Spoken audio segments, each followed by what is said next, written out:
ꯑꯍꯥꯟꯕꯃꯛꯇꯗ ꯃꯌꯥꯝꯕꯨ ꯇꯔꯥꯝꯅ ꯑꯣꯛꯆꯔꯤ social media platform ꯑꯃ ꯑꯣꯏꯔꯤꯕ ꯐꯦꯁꯕꯨꯛꯇ ꯊꯥꯒꯠꯅꯔꯛꯄ ꯏ ꯄꯥꯎ ꯈꯔ ꯃꯌꯥꯝꯒꯤ ꯃꯐꯝꯗ ꯊꯝꯖꯔꯤ꯫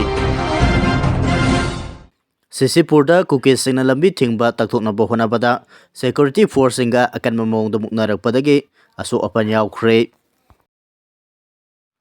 ꯗꯤꯄꯨꯇꯤ CM Nemcha Kipgenꯗ ꯊꯥꯗꯧ ꯏꯟꯄꯤ ꯃꯅꯤꯄꯨꯔꯅ ꯃꯊꯧ ꯐꯖꯅ ꯇꯧꯗꯨꯅ ꯊꯥꯗꯧꯒꯤ ꯑꯥꯏꯗꯦꯟꯇꯤꯇꯤ ꯉꯥꯛꯅ ꯃꯅꯤꯄꯨꯔꯒꯤ ꯇꯦꯔꯤꯇꯣꯔꯤꯌꯦꯜ ꯏꯟꯇꯤꯒ꯭ꯔꯤꯇꯤ ꯀꯥꯏꯗꯅꯕ ꯍꯣꯠꯅꯧ ꯍꯥꯏꯈ꯭ꯔꯦ꯫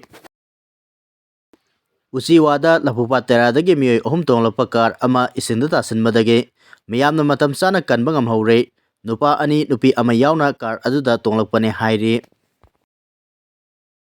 ꯀꯨꯀꯤ ꯖꯣ ꯀꯥꯎꯟꯁꯤꯜꯅ ꯁꯔꯀꯥꯔ ꯁꯦꯝꯕꯗ ꯌꯥꯎꯈꯤꯕ ꯀꯨꯀꯤ MLAꯁꯤꯡ ꯕꯣꯏꯀꯣꯠ ꯇꯧꯈ꯭ꯔꯦ꯫ ꯀꯨꯀꯤ ꯂꯥꯜꯍꯧꯕ ꯃꯁꯦꯜ ꯅꯣꯡꯃꯩ ꯀꯥꯞꯅꯈ꯭ꯔꯦ꯫ ꯀꯥꯡꯄꯣꯛꯄꯤ ꯗꯤꯁꯇ꯭ꯔꯤꯛꯀꯤ ꯃꯅꯨꯡ ꯆꯟꯕ ꯃꯥꯛꯇꯣꯞ ꯍꯤꯜ ꯔꯦꯟꯖ ꯑꯦꯔꯤꯌꯥꯗ ꯉꯁꯤ ꯑꯌꯨꯛ ꯅꯟ-ꯁꯨ ꯒ꯭ꯔꯨꯞ ꯑꯃ ꯑꯣꯏꯔꯤꯕ UKNA ꯑꯃꯁꯨꯡ ꯁꯨ ꯒ꯭ꯔꯨꯞ ꯑꯃ ꯑꯣꯏꯔꯤꯕ KNFC ꯑꯅꯤꯒꯤ ꯃꯔꯛꯇ ꯑꯀꯟꯕ ꯃꯑꯣꯡꯗ ꯈꯨꯠ ꯊꯣꯛꯅꯈ꯭ꯔꯦ ꯍꯥꯏꯅ ꯄ꯭ꯔꯦꯁꯅ ꯐꯪꯕ ꯄꯥꯎ ꯑꯃꯅ ꯍꯥꯏꯔꯤ꯫ ꯄꯥꯎ ꯑꯁꯤꯅ ꯃꯈꯥ ꯇꯥꯅ ꯍꯥꯏꯔꯤꯕꯗꯤ ꯈꯨꯠ ꯊꯣꯛꯅꯕꯒꯤ ꯊꯧꯗꯣꯛ ꯑꯗꯨ ꯉꯁꯤ ꯑꯌꯨꯛ ꯄꯨꯡ 10 ꯈꯔ ꯍꯦꯜꯂꯛꯄ ꯑꯗꯨꯋꯥꯏꯗ ꯊꯣꯛꯈꯤꯕꯅꯤ꯫ ꯃꯥꯛꯇꯣꯞ ꯍꯤꯜꯁ ꯑꯁꯤ ꯀꯥꯡꯄꯣꯛꯄꯤ ꯗꯤꯁꯇ꯭ꯔꯤꯛꯀꯤ ꯁꯥꯏꯀꯜ ꯄꯨꯂꯤꯁ ꯁ꯭ꯇꯦꯁꯟꯅ ꯀꯣꯟꯕ ꯑꯦꯔꯤꯌꯥꯅꯤ꯫ ꯈꯨꯠ ꯊꯣꯛꯅꯕꯒꯤ ꯄꯥꯎ ꯑꯗꯨ ꯍꯦꯛ ꯐꯪꯕꯒ ꯑꯍꯦꯟꯕ ꯁꯦꯟꯇ꯭ꯔꯦꯜ ꯐꯣꯔꯁꯁꯤꯡ ꯃꯐꯝ ꯑꯗꯨꯗ ꯆꯪꯁꯤꯟꯈꯤ꯫ ꯁꯦꯟꯇ꯭ꯔꯦꯜ ꯐꯣꯔꯁꯁꯤꯡ ꯆꯪꯁꯤꯟꯈ꯭ꯔꯕ ꯃꯇꯨꯡꯗꯒꯤ ꯅꯥꯀꯜ ꯑꯅꯤꯅ ꯈꯨꯠ ꯊꯣꯛꯅꯕꯒꯤ ꯊꯧꯗꯣꯛ ꯑꯗꯨ ꯃꯈꯥ ꯇꯥꯅ ꯊꯣꯛꯅꯈꯤꯗ꯭ꯔꯦ꯫ ꯑꯗꯨꯕꯨ ꯃꯐꯝ ꯑꯗꯨꯗ ꯑꯍꯦꯟꯕ ꯁꯦꯀ꯭ꯌꯨꯔꯤꯇꯤꯁꯤꯡꯒꯤ ꯆꯦꯛꯁꯤꯟ ꯊꯧꯔꯥꯡ ꯍꯦꯟꯅ ꯀꯟꯈꯠꯍꯟꯈ꯭ꯔꯦ ꯍꯥꯏꯔꯤ꯫ Deputy CM Nemcha Kipgen hatpada lupa lakh 10, MLA LM Khawte amasung Ngursanglur hatpada lupa lakh 10 pigani haina lauthorokpadagi security kankhathankhre. Chief Minister Yumnam Khemchana lusingba popular government ta Deputy Chief Minister oina wasak laukraba Kangpokpi Kendragi MLA Nemcha Kipgen hatpada lupa lakh 10 wasak laubagi tharom aduda yaukhiba Tipaimuk Kendragi MLA Ngursanglur Sanati amasung CCpur Kendragi MLA LM Khawte hatpada lupa lakh 10 pigani haina Office of the Village Volunteer Eastern Zone Kuki Zawgang Kauba Lup amana social media da thagalakpadagi sarkar asibu sagotpada yauriba Kukizo MLA sing amasung makoigi mayum makai singda security gi section tharang hena kagat ankre hairi. Village Volunteer Eastern Zone Kuki Zogam hairiba lup asi kaya yamna janun oiba lup amano amasung kulai paiba lup ama oribra haibado hojikmaki oina intelligence ki maikedagi sabsana confirm tawba ngamdrabasu handak thokiba irang asigi manungda Kukizogi oiba kulai paiba Village Volunteer Force kaya ama tholakiba aduna maram oiraga Deputy CM Nemcha Kipgen MLA Ngursanglur Sanati amasung MLA LM Khawte gi security hangatpa yauna makoigi mayum makai singda asoi ngam thoktanaba security gi section thaurang sing hena kankhathankre masiga loinana khudong thiningai oiba mafam kayada security kankhathankre hairi. Panba yabadi Kukizo singna taliba separate administration gi demand asigi political solution ama laktringaida Kukizo MLA singna popular government sembada sagottaba haina Kukizo MLA sing su group sing amasung Kukizo CSO singi oiba mifam kayada warep kaya lobo laikhrabani. Adubu hairiba warep sing adugi ona tenabada Deputy CM Nemcha Kipgen MLA Ngursanglur Sanate MLA LM Khawte amasung Cycle Kendragi MLA Kimnyo Hangsingna popular government asida sagotkibani. Amaromda Nemcha Kipgenna Deputy CM oina wasak laukiba aduga Kuki MLA kharana sarkar asida sagotkibagi mayokta ngarang numidang CCpur district ki torbungda Kukizo singna sangshinkiba khongjang manungda nupi 2 masa matanda thau haijanduna sijanaba phawba thaurang tawki adubu miyam sangduna kalhobadagi khudongthiba thodokmakti thoudre hairi. Kuki Students Organization asu ngarang New Delhi gi Manipur Bhavan mamangda Kukizo MLA singna popular government ama sembada sagotpagi mayokta protest chathakre. KSO gi maikedagi phongdoraklibana Kukizo MLA singna popular government sembada saruk yaba haibase hawjik thokliba irang asigi manungda Kukizo sina laukiba collective political stand adugi mayoktani asigumba political oiba khongtang ase Kukizo miyamgi apamba amasung awaba mayoknariba kaya adubu namthak tawbani haina pendabu wafam kaya phongdokhi.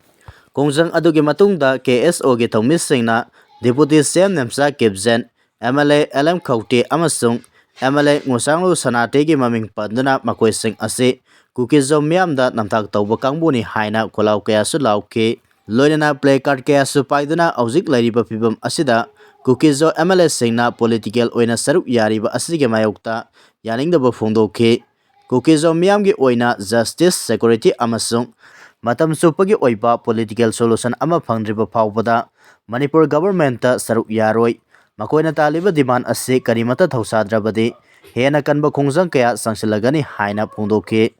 Amaromda KSO ge protest aduga mari lenana Manipur Bhavan area da law and order maintain tawbaga mari lenana section thaurang hanadagi hena kakat ankre adubo thawdo aduda pamdaba thawdo amata thokibagi pawdi leite Anaubulenga asida maitei pangal amabu minister Pidrabadi BJP gi mayokta election campaign sathagani haina MMW ona phongdorakle Chief Minister Y Khemchana Lusingba anaubalenga asida maitai pangal MLA amabu Minister oina hapiyu karigumba haptaba tarabadi lakadaruiba tarahumdoi suba Manipur Legislative Assembly mikhalda maitai pangal singna tariba kendra singda BJP da vote pidanaba campaign satagani haina maitai pangal welfare organization sendana ngase press club ta pangthokiba pawgi mipam amada lob asige president MS Sabana phongdokre mana makatana hai Haukiba sahi 2023 ge May 3 dagi thorokiba erang asina maram oirega Chief Minister N Biren resign tawkraba matung PR lengak lakraba matung da BJP gi central leader singna khanaraga Manipur da popular government ama nauna lakiba ase organization asige maikedagi thagatpa amasung nungaiba phongdokli nauna lakliba lenga asina lamdam asida leiriba miyamgi apamba sing adu khangna amadi leiriba issue sing asi khanaduna santi amasung tangdu laitaba phibam ama soidana purakani haibagi thajaba lei PR na maram oiraga tongan ba relief camp singda sangjapon lauduna leiriba IDP sing makoi gi hanagi mayum makai singda hanjin hanaba thaurang sing pakalagani haibagi thajaba su lei Chief Minister Y Khemchana Lusingba anaubalenga asida Kuki amasung Naga Purupki MLA amamambu Deputy Chief Minister oina wasak lawan kiba asigidamakta su thagatpa phongdokle Anaubalenga asida Belida largest minority community ama oriba maitei pangal singe maraktagi MLA amabu Minister Pampiduna state asige sagwat taurang santi amasung tangdu laitaba phibam hanjanaba honabada saruk yapam to Haukiba sahi 2017 da state asida BJP lenga lakraba matungda maitai pangal MLA amata Minister Pampiba leitre thawong ase BJP central leader singe maikedagi सबका साथ सबका विकास सबका विश्वास हाइबदुगी वाहन तो करिनो नौना chief minister ओइना वासक लौख्रबा वाइ खेमचानगी माइकैदगे अनौबा गवर्नमेंट असे इंक्लूसिव गवर्नमेंट अमा ओहेनगनी हाइना फोंदोकपसु लैख्रबनिना माइतै पांगल एमएलए अमाबु मिनिस्टर पिदुना इंक्लूसिव गवर्नमेंट अमा ओइबगी वाहनथो अदु लहनबियो हाइरि डिप्यूटी सीएम नेमचा किपजेन की इफिजी मैथाख्रे कुकीजो एरिया दा टोटल सदान लौथोख्रे